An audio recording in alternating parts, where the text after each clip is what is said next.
Hello दोस्तों, max education में आप सभी का स्वागत है।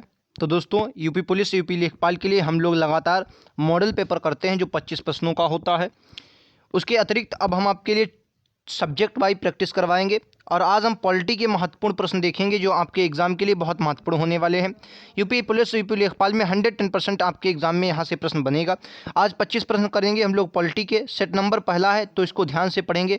चलिए दोस्तों, पहले प्रश्न की ओर चलते हैं। पहला प्रश्न आपकी स्क्रीन पर ये रहा। पॉलिटी का एक बेहतरीन क्वेश्चन है, कह रहा है कि निम्नलिखित में से कौन सा एक संवैधानिक संस्था नहीं है। देखिए, कोई भी संस्था होती है हमारे यहाँ संविधान में 3 प्रकार की, एक संवैधानिक संस्था, एक संविधानेतर संस्था। ठीक है, संवैधानिक संस्था क्या होती है? संवैधानिक संस्था वो होती है, और ये कानूनी संस्था होती है। तो 3 प्रकार की संस्थाएं होती हैं। संवैधानिक संस्था वो संस्थाएं होती हैं जो संविधान में जिनका वर्णन पहले से है। जो मानवाधिकार आयोग है, इसका संविधान में पहले से वर्णन नहीं किया गया। ठीक है, तो राइट आंसर पहला होगा, यह आपका संवैधानिक संस्था नहीं है। चलिए अगले क्वेश्चन पर चलते हैं। अगला क्वेश्चन आपकी स्क्रीन पर ये रहा। क्या उत्तर प्रदेश का लोक आयुक्त अपना प्रतिवेदन प्रस्तुत करता है? आपको बताना है। उत्तर प्रदेश का लोक आयुक्त अपना प्रतिवेदन प्रस्तुत करता है मुख्यमंत्री, राज्यपाल को, उच्च न्यायालय के मुख्य न्यायाधीश को या विधानसभा अध्यक्ष को? तो कहेंगे राज्यपाल को प्रतिवेदन अपना प्रस्तुत करवाएगा। चलिए अगले क्वेश्चन पर चलते हैं। ये रहा आपकी स्क्रीन पर। क्या PIL का फुल फॉर्म क्या होता है? PIL का फुल फॉर्म क्या होता है? तो कहेंगे इसका full form public interest litigation होता है। ठीक है, पब्लिक इंटरेस्ट लिटिगेशन। इस क्वेश्चन का राइट आंसर ए होगा। ठीक है, पब्लिक इंटरेस्ट लिटिगेशन। ठीक है, चलिए अगला प्रश्न।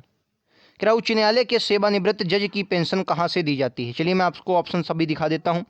जो उच्च न्यायालय होता है, आपको ये बताना है कि उच्च न्यायालय के सेवानिवृत्त जज की पेंशन कहाँ से दी जाती है। देखिए, उच्च न्यायालय अगर होता है, अगर कोई जज उच्च न्यायालय पर जब कार्य कर रहा होता तो उसकी जो आय, मतलब जो सैलरी दी जाती है, वो राज्य सरकार की संचित निधि से दी जाती है। लेकिन जब वो सेवानिवृत्त हो जाता है तो भारत की संचित निधि से दी जाती है। ठीक है, पहला इस क्वेश्चन का दोस्तों बिल्कुल करेक्ट आंसर होगा। एक और क्वेश्चन आपकी स्क्रीन पर ये रहा, राइट आंसर क्या होगा?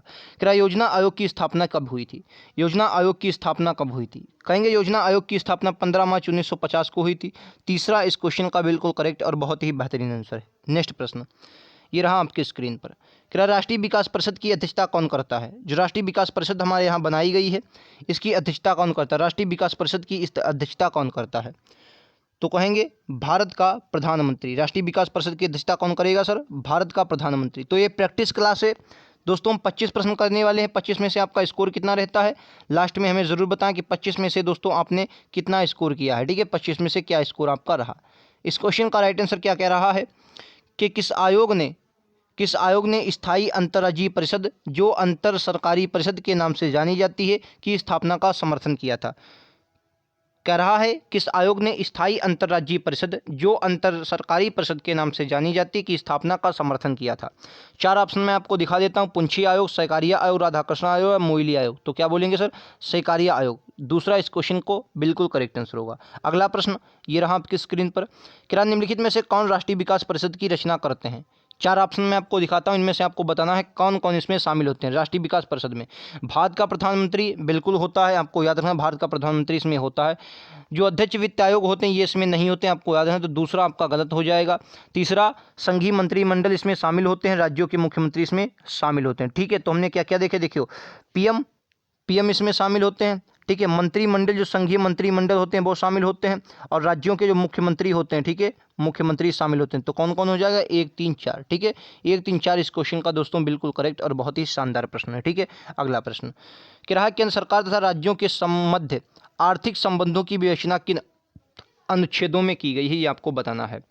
केंद्र सरकार और राज्यों के मध्य आर्थिक संबंधों की विवेचना कहाँ की गई? तो कहेंगे आर्टिकल 268 से 281 के मध्य की गई। कहाँ सर? 268 से 281 के अंतर्गत की गई है केंद्र व राज्यों के मध्य आर्थिक संबंधों की विवेचना। अगला प्रश्न, क्या संविधान का कौन सा अनुच्छेद नई अखिल भारतीय सेवाओं की स्थापना का प्रावधान करता है?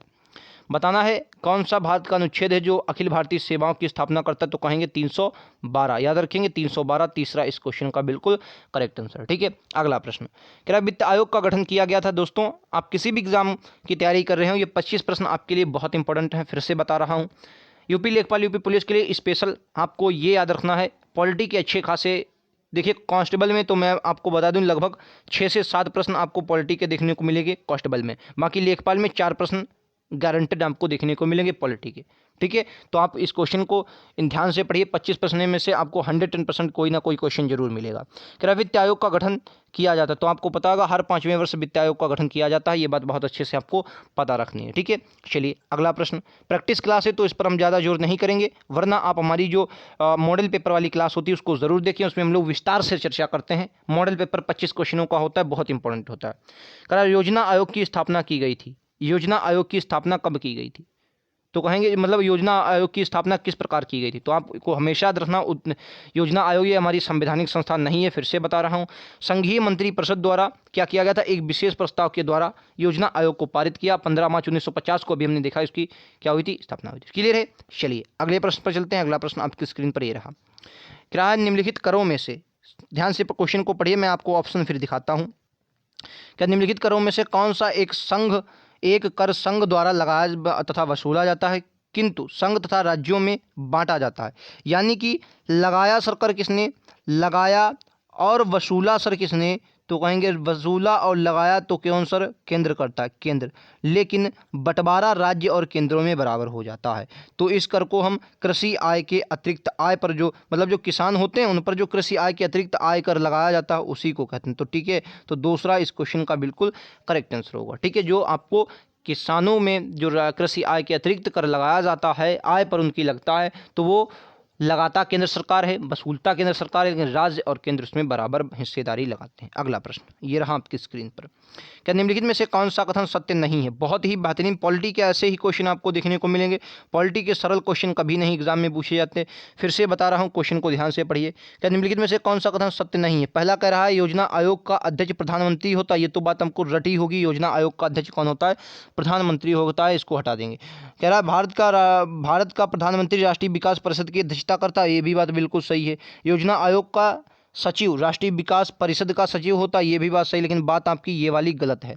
कह रहा है भारत का नियोजन के लिए सर्वोच्च निर्णय संस्था योजना आयोग है। ये भाई गलत है। नियोजन के लिए सर्वोच्च संस्था जो होगी वो आपकी जो है वो मतलब योजना आयोग नहीं है। तो दूसरा आपका बिल्कुल राइट आंसर होगा। हमसे गलत पूछा गया था तो यही आपका हो जाएगा। क्लियर है? दूसरा इसका राइट आंसर हो जाएगा। आंसर के अनुसार हम क्या लगाएंगे सर? इसमें दूसरा लगाएंगे। क्लियर है? चलिए अगला प्रश्न। क्या योजना आयोग के उपाध्यक्ष को भारत सरकार ने सरकारी वरीयता क्रम का महत्व का दर्जा दिया है? मतलब जो योजना आयोग के उपाध्यक्ष होते हैं, मैं अगर पूछूं आपसे कि पहले योजना आयोग के उपाध्यक्ष कौन थे, तो आप कहेंगे गुलजारी लाल नंदा थे। ठीक है, गुलजारी लाल नंदा जो थे।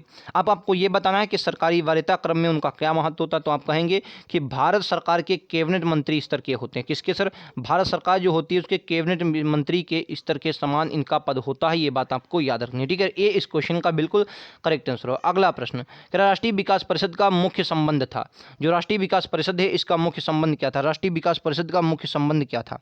तो कहेंगे राष्ट्रीय विकास जो परिषद थी इसका मुख्य संबंध क्या था? पंचवर्षीय योजनाओं को लागू करना। क्या सर? पंचवर्षीय योजनाओं का अनुमोदन करना। ये मतलब अनुमोदन से, पंचवर्षीय योजनाओं के अनुमोदन से इसका राज्य था। मतलब ये राष्ट्रीय विकास परिषद क्यों बनाई गई? देखिए योजना आयोग जो था, योजना आयोग बनाया गया तो योजना आयोग में कोई राज्य के लोग नहीं थे। और भाई पंचवर्षीय योजना जब बनाई जाती है तो हमारे राज्यों के लिए विशेषकर बनाई जाती है, क्योंकि हमारी विकेंद्रीकरण व्यवस्था है तो राज्य उसमें होते हैं।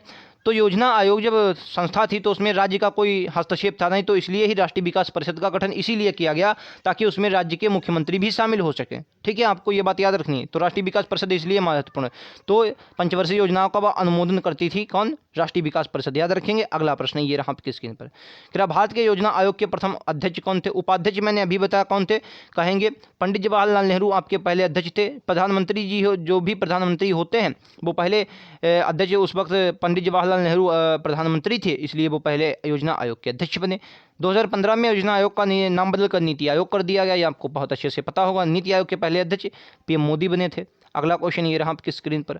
क्या निम्नलिखित में से कौन सी योजना आयोग तथा राज्य सरकारों के बीच समन्वयकर्ता का कार्य करता है? मतलब योजना आयोग और राज्य सरकारों के बीच, तो आपको हमेशा देना वित्त आयोग जो होता है, वित्त आयोग जो होता है वो राज्य सरकार के बीच और योजना आयोग के बीच समन्वय का कार्य करता है। तो तीसरा इस क्वेश्चन का बिल्कुल करेक्ट आंसर होगा। ठीक है, अगला प्रश्न आपकी स्क्रीन पर दोस्तों ये रहा, राइट आंसर क्या होगा?